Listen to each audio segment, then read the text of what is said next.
So Canada just experienced a massive network outage that pretty much shut down communications between homes and cell service, internet service. I think this was based through a Rogers communication company, but it cut communication lines. Basically, it severed ties with ATMs and banks where people weren't able to access their funds through ATMs. Businesses weren't able to conduct transactions because they weren't able to process the credit card transactions over the internet. And we've seen this before. Happened to Facebook one time, and they had a network outage, and it affected so many millions of people and their businesses. But this one, the big one with this one was it affected the 911 emergency response service. Like, it was pretty much wiped out. And this is SHTF. I don't think SHTF, our immediate worry right now, is food shortages. And we're going to see high prices on food immediately. We've already seen them. Inflation is here. It's here to stay. The Fed's going to continue to increase rates. They've announced another rate increase, things like 75 basis points coming up real soon. But the price increases and inflation is going to be there. The food's going to be there probably for the most part. It's just going to become very expensive. But, in addition to down communications, I just got word that a Walmart, now this is a Walmart I've never been to, although I know which Walmart it is because I used to work for a company that was in the same city. So I know which Walmart it is. I just never been to it. And they had a shooting inside the Walmart. And, this is kind of what I was talking about in my previous video about people just losing it and getting a little crazy in the stores. Now, the interesting thing about it was who was involved. Look, this has nothing to do with my video, but she has a witch hat on. It was really kind of odd. I was not expecting to see that. But, my last video, one of my previous videos that I put up was about the craziness that's going to ensue with people carrying, all these people on edge with firearms. Georgia's a constitutional carry state, and it's just crazy. It's going to get crazier. But there's a huge push for more gun control to put an end to these senseless acts of violence that are occurring more and more frequently, day after day, with involving guns. And what I don't think the politicians realize when they start running their mouths about gun control, this, that, and the other. This particular incident at this Walmart involved, the shooter was 18 years old. Okay, so he's already not abiding by the laws that are set. So making more laws isn't going to convince these individuals to stop doing the crazy nonsense that they're doing. But this is SHTF.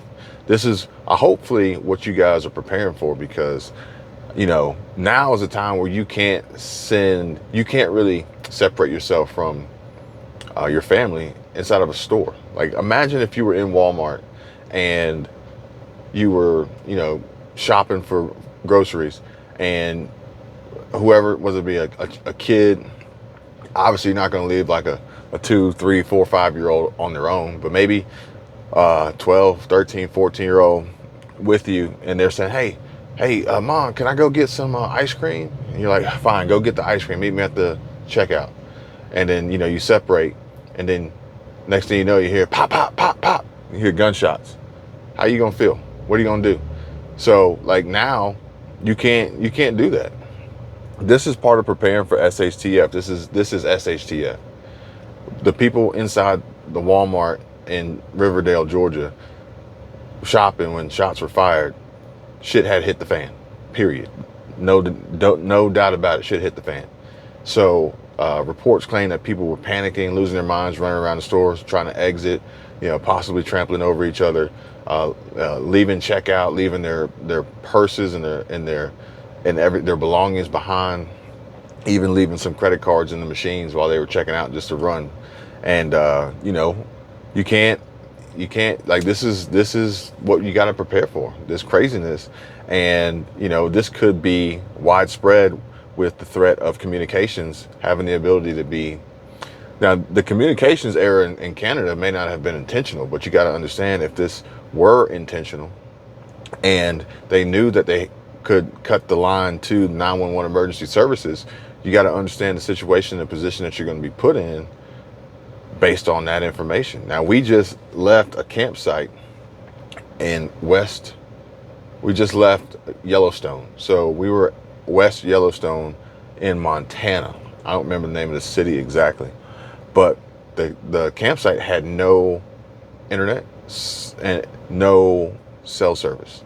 So we were pretty much incommunicado for a few hours there. But, I think the cool thing about it is, with that being said, everybody was having a great time. There was probably like almost 300 campsites at this particular location. They were primarily full, and everybody's having a great time playing games. The kids weren't sitting there wanting to play on their iPhones or anything like that. They were riding bikes and playing games and running around with the dogs and having a good time. And the people were prepared. They had campsites set up and they were cooking, and no one was missing the fact that we didn't have communication. They were probably happy that we didn't have communications for a minute to get away, but it was by choice. It was by choice. But at the end of the day, at the same time, if you find yourself in that situation and you do need emergency assistance, you can't get it because you don't have that communication. Now, granted, the campsite would have a landline that we could use to call out, but we were also, if you guys know where Yellowstone is, it's like there's like nothing out there. So even if you got somebody on the phone, by the time anybody was able to get to you, it's too late. And it boils down to, when seconds matter, help is minutes away.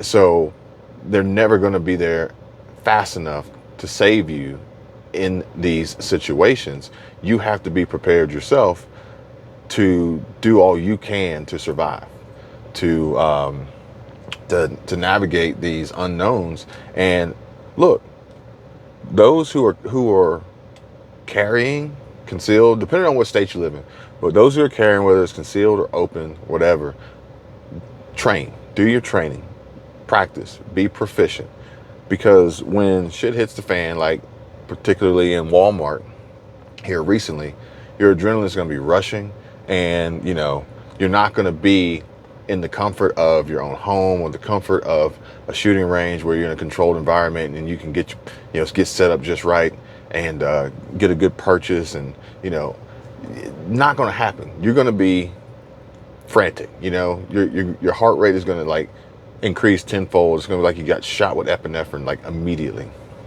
And the only thing that's really going to save you at that point is muscle memory through training. And this is what it boils down to. I'm not telling everybody to go out there and like be vigilantes and anything like that, but the fact of the matter is, SHTF is here, and it's taking on a new shape, a new form. It's had it before, but pay attention to what's going on around you. People are on edge. Now, granted, where we were in the mountains, it was a little different story. People were calmer, and like I said, they were out in the environment, in nature, with no communications, and everybody was getting along and having a good time, no matter who you were, what you looked like, where you came from, what you drove, whatever. But now we're driving through Montana and we're in Missoula, and so far, like, the people in Missoula are now, granted, it's like 5 o'clock. I guess they're getting off work. It's rush hour, trying to get home. But the people here, it's like it's a 180 difference. The people here are impatient. They're angry. They seem like they're on edge. If you're from Missoula, hopefully I'm not like stereotyping you. I'm just telling you what I see so far, just driving through on the interstate and driving through town, and in comparison to where we just came from. And it's a whole nother level. But then you find yourself in places like Riverdale, Georgia, which if you're familiar with Riverdale, Georgia, like, it's not like a desirable area, so the people are probably already on edge there as it is. So you add on top of that any sort of disagreement or altercation or You took the last piece of chicken, or you stepped on my sneaker, or something crazy. You cut me off in the parking lot. Who knows? This is SHTF. This is what you got to prepare for. And you got to think about it. If communications get cut, lines get cut, you don't have access to emergency 911 emergency services. You're going to have to protect yourself and your family. And, in theory, protect the people around you. We're in this together.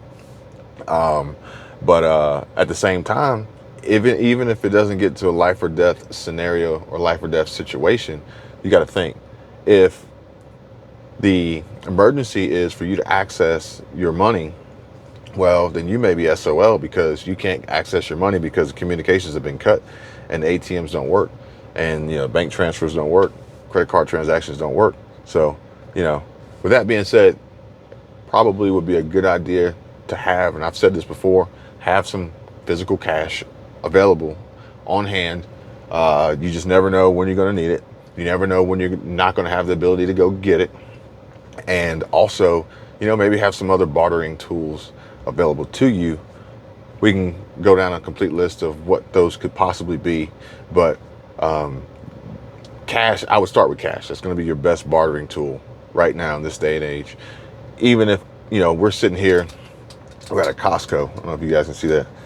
Michelle's trying to get her Costco on, but we actually needed some stuff for the van, but that we couldn't find at Safeway. But even if Costco's system was down, I bet you they would have a ledger, a system, and a way of conducting transactions cash only. Even when you walk through, I don't think Costco has it, I don't know if they do, but Walmart and their self-checkouts, some of them will say cash only, because the credit card processing terminal doesn't work. Just like some of them say, no cash, because they haven't loaded the machines with cash.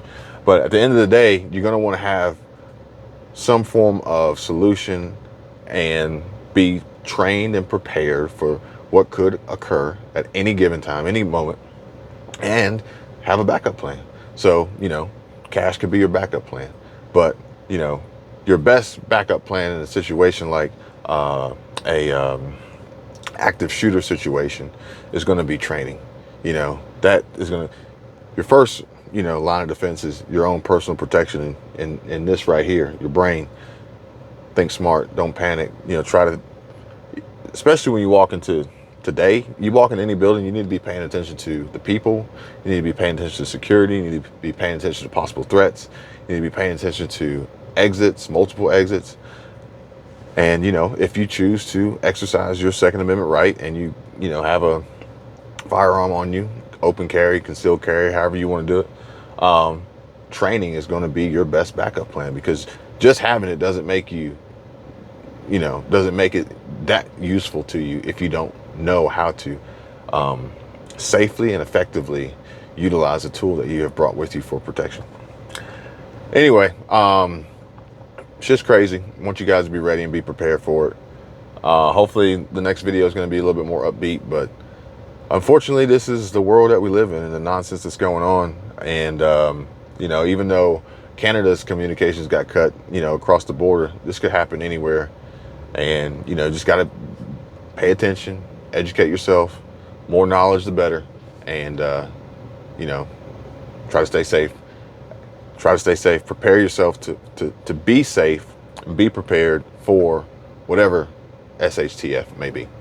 Because it may not be just what we've all been expecting and waiting on, which is food shortages and, as an effect of the climate and imports from, Russia, Ukraine, not particularly exactly Russia, Ukraine, but, the effects that the Russians invading Ukraine had on the supply chain and the markets as they affect us here. And, drought too. We are actually, we're continuing our trip, and, we're actually going to hit Lake Mead and bring you guys some coverage, specifically boots on the ground coverage from Lake Mead in regards to the drought situation. And, but prepping is full circle. It's going to be food, it's going to be supplies, but it's going to be safety too.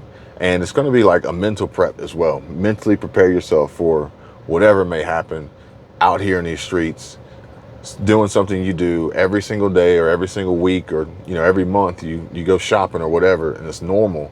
But that one day when somebody loses it and shit hits the fan and it's not normal, you're going to want to be prepared for that.